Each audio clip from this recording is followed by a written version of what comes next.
Hello दोस्तों, स्वागत है आपका नई क्लास में नए टॉपिक के साथ में। आज की क्लास के अंदर हम लोग परासरण दाब, परासरण और प्रतिलोम परासरण इन तीन टॉपिक्स को कवर करने वाले हैं। और आपके पेपर के लिए परासरण दाब हो या प्रतिलोम परासरण हो, ये दोनों ही इंपॉर्टेंट टॉपिक हैं। कोई ना कोई आपके पेपर के अंदर पूछ लिया जाता है, ठीक है ना। तो बिल्कुल क्लियर हो जाएंगी आपको सारी चीजें, बिल्कुल डिटेल में पढ़ेंगे, हल्का सा भी आपको कंफ्यूज नहीं होने देंगे, ठीक है ना। तो देखो, सबसे पहले मेरी बात सुनो, क्या होता है परासरण, ठीक है। अब देखो परासरण क्या होता है, तो किसी विलायक के कणों का, अब ये विलायक क्या होते हैं आइए सब जानते हैं। विलेय प्लस विलायक इज इक्वल टू विलयन होता है। जो चीज डाली जाती है उसे विलेय कहते हैं, जिसमें डाली जाती है उसे विलायक कहते हैं। पानी विलायक है, पानी में डाल दी चीनी तो चीनी क्या है, विलेय है, ठीक है ना। तो विलायक क्या है, विलायक पानी है, दूध है, ये सब क्या है, विलायक है। तो किसी विलायक के कणों का कम सांद्रता से उच्च सांद्रता की ओर अर्धपारगम्य झिल्ली द्वारा स्वतः यानी अपने आप, स्वतः यानी अपने आप प्रवाह होना क्या कहलाता है, परासरण कहलाता है। यानी कि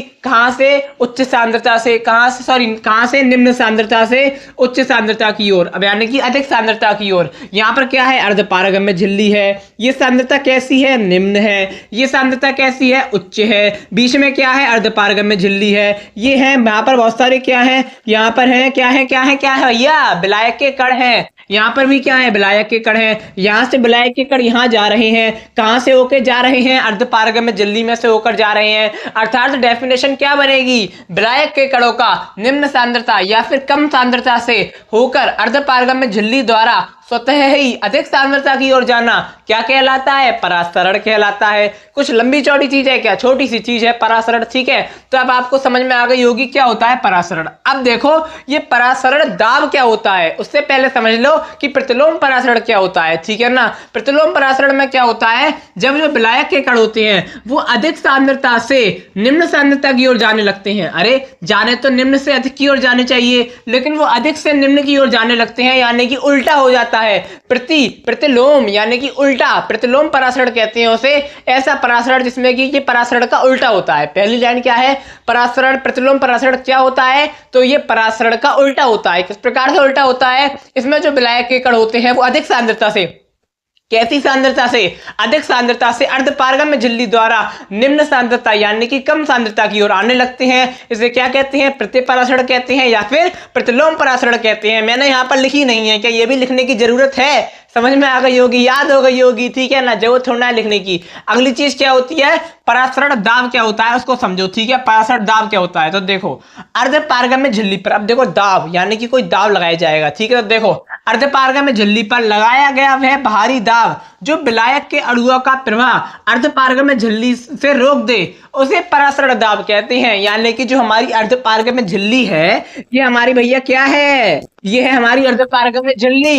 इस झिल्ली पे लगा दिया कोई ऐसा दाब, कैसा दाब लगाया, ऐसा दाब लगाया जिससे निम्न सांद्रता से अधिक सांद्रता की ओर जो विलायक के कण मजे मजे में जा रहे थे वो जाना रुक गए। क्या हो गए, जाना रुक गए। तो उसे क्या कह दिया हमने, उसे हमने परासरण दाब कह दिया भैया। और कुछ कह दिया क्या, परासरण दाब कह दिया। कितना आसान है यार, कितना आसान है। और आपके पेपर में आने वाला टॉपिक है, कभी कभार टिप्पणी पूछ लेता है, ठीक है। तो देखो क्या होता है, सबसे पहले रिवाइज करो, क्या होता है परासरण, अधिक सांद्रता से, नहीं निम्न सांद्रता से। कहां से, निम्न सांद्रता से, निम्न सांद्रता से।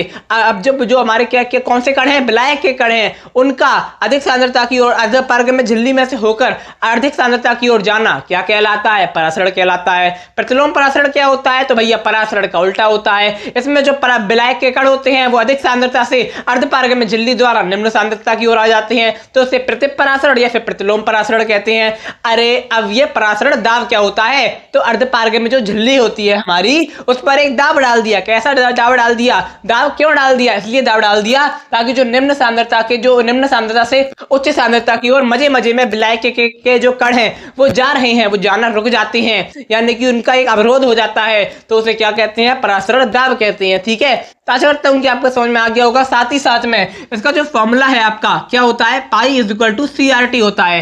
पाई क्या है, यहाँ पर अपना परासरण दाब है, सी क्या है, सांद्रता है, आर क्या है, गैस नियंत्रक है, और आपका टी क्या है, टी परम ताप है, ठीक है ना। इस पर न्यूमेरिकल आपके पेपर में कभी कभार पूछ लिया जाता है, तो इसके ऊपर जो न्यूमेरिकल है उसकी भी हम तैयारी करवा देंगे। लेकिन अभी आप इतना समझो, कितना समझो कि परासरण क्या होता है, परासरण दाब क्या होता है, साथ ही साथ में प्रतिलोम परासरण क्या होता है, ये आपको पता होना चाहिए। तो आशा करता हूं कि आपको समझ में आ गया होगा। अब मैं आपको मिलूंगा एक एक और नई क्लास में नए टॉपिक के साथ में। सीरीज को लगातार फॉलो करते जाइए।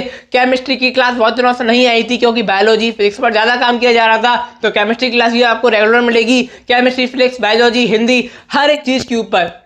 अब इंग्लिश की क्लास भी आपको मिलना चालू हो जाएंगी, ठीक है ना, तो तैयार हो जाना। तो अब मैं आपको मिलूंगा एक और नई क्लास में नए टॉपिक के साथ में। तब तक के लिए जय हिंद, जय भारत।